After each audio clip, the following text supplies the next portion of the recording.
कैसा था ऋषि कश्यप का जीवन? चलिए हम लोग मिलके जानते हैं। मित्रों, जब हम सृष्टि विकास की बात करते हैं तो इसका मतलब जीव, जंतु या मानव की उत्पत्ति से होता है। ऋषि कश्यप एक ऐसे ऋषि थे जिन्होंने बहुत सी स्त्रियों से विवाह कर अपने कुल का विस्तार किया था।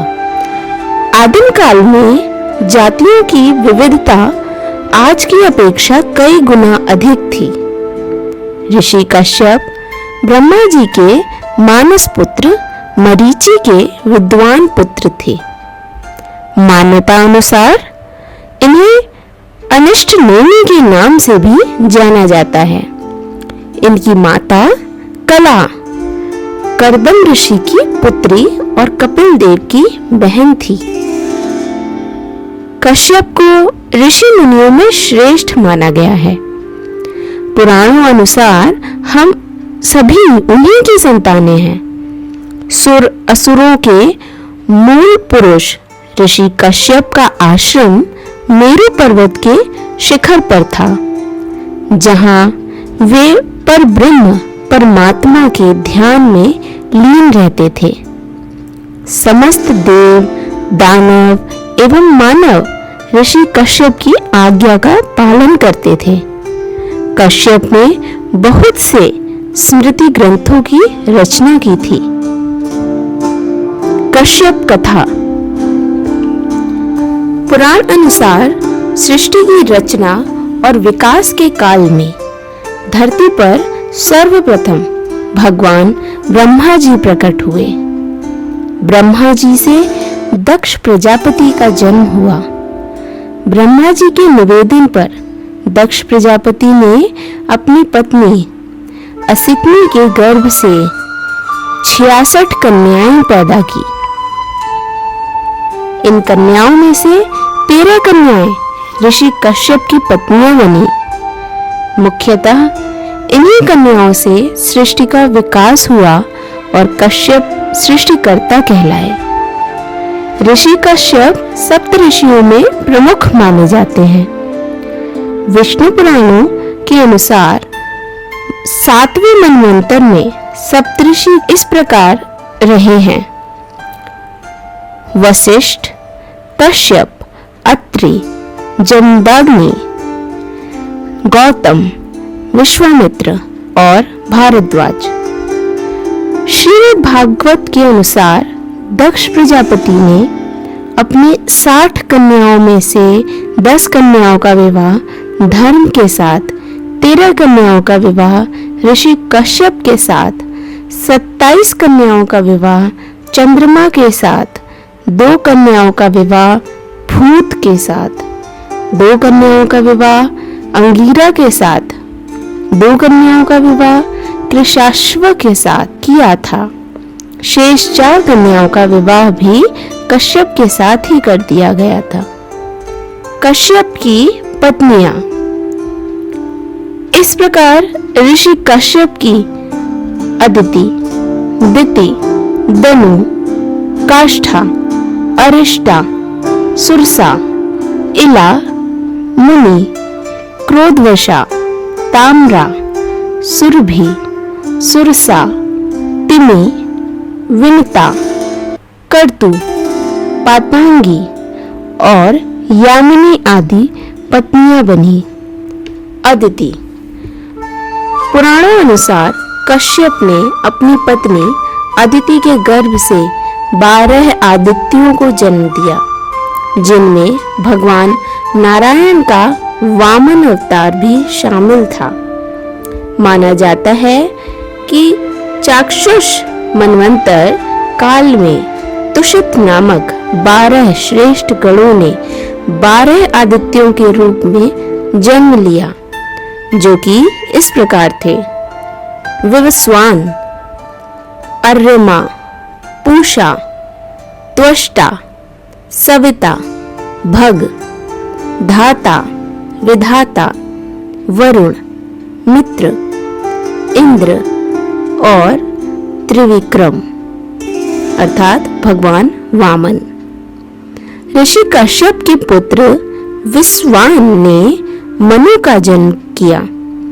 महाराज मनु को इक्ष्वाकु, नृग, धृष्ट, शर्याति, नरश्यंत, प्रांशु, नाभाग, दिष्ट, करुष और प्रशद्र नामक 10 श्रेष्ठ पुत्रों की प्राप्ति हुई। दूसरी पत्नी दिति। कश्यप ऋषि ने दिति के गर्भ से हिरण्यकश्यप और हिरण्याक्ष नामक 2 पुत्र एवं सिंहिका नामक एक पुत्री को जन्म दिया। श्रीमद् भागवत के अनुसार इन 3 संतानों के अलावा दिति के गर्भ से कश्यप के 49 अन्य पुत्रों का जन्म भी हुआ, जो कि मरुंदड़ कहलाए। कश्यप के ये पुत्र निसंतान रहे, जबकि हिरण्यकश्यप के 4 पुत्र थे, अनुहल्लाद, हल्लाद, भक्त प्रहलाद और सनहल्लाद। तीसरी पत्नी दनु। ऋषि कश्यप को उनकी पत्नी दनु के गर्भ से द्विमूर्धा, शंबर, अरिष्ट, हयग्रीव, विभावसु, अरुण, अनुतापन, धूम्रकेश, विरूपाक्ष, दुर्जय, अयोमुख, शंकुशिरा, कपिल, शंकर, एक चक्र, महाबहु, तारक, महाबल, स्वभानु, वृषपर्वा, महाबली, पुलोम और विप्रचित आदि 61 महान पुत्रों की प्राप्ति हुई। अन्य पत्नियां। रानी काष्ठा से घोड़े आदि 1 खुर वाले पशु उत्पन्न हुए। पत्नी अरिष्ठा से गंधर्व पैदा हुए। सुरसा नामक रानी से यातुधान अर्थात राक्षस उत्पन्न हुए। इला से वृक्ष, लता आदि पृथ्वी पर उत्पन्न होने वाली वनस्पतियों का जन्म हुआ। मुनि के गर्भ से अप्सराएं जन्मी। कश्यप की क्रोधवशा नामक रानी ने सांप, बिच्छू आदि विषैले जंतु पैदा किए। ताम्रा ने बाज, गिद्ध आदि शिकारी पक्षियों को अपनी संतान के रूप में जन्म दिया। सुरभि ने भैंस, गाय तथा 2 खुर वाले पशुओं की उत्पत्ति की। रानी सरसा ने बाघ आदि हिंसक जीवों को पैदा किया। तिमी ने जलचर जंतुओं को अपनी संतान के रूप में उत्पन्न किया। रानी विनिता के गर्भ से गरुड़ अर्थात विष्णु का वाहन और वरुण अर्थात सूर्य का सारथी पैदा हुए। कद्रु की कोख से बहुत से नागों की उत्पत्ति हुई, जिनमें प्रमुख 8 नाग थे, अनंत अर्थात शेष, वासुकी, तक्षक, करकोटक, पद्म, महापद्म, शंख और कुलिक। रानी पतंगी ने पक्षियों का जन्म दिया। यामिनी के गर्भ से शलभों अर्थात पतंगों का जन्म हुआ।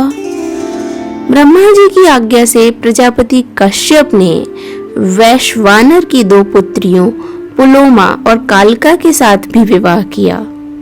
उनसे पौलोम और कालकेय नाम के 60,000 रणवीर दानवों का जन्म हुआ, जो कि कालांतर में निवात कवच के नाम से विख्यात हुए। माना जाता है कि ऋषि कश्यप के नाम पर ही कश्मीर का प्राचीन नाम था। समूचे कश्मीर पर ऋषि कश्यप और उनके पुत्रों का ही शासन था। कश्यप ऋषि का इतिहास प्राचीन माना जाता है। कैलाश पर्वत के आसपास भगवान शिव के गढ़ों की सत्ता थी। उक्त इलाके में ही दक्ष राजाओं का साम्राज्य भी था। कश्यप ऋषि के जीवन पर शोध किए जाने की और आवश्यकता है। आशा है आपको हमारा ये वीडियो पसंद आया होगा। कृपया हमें कमेंट सेक्शन में अपने विचार साझा कीजिए। धन्यवाद।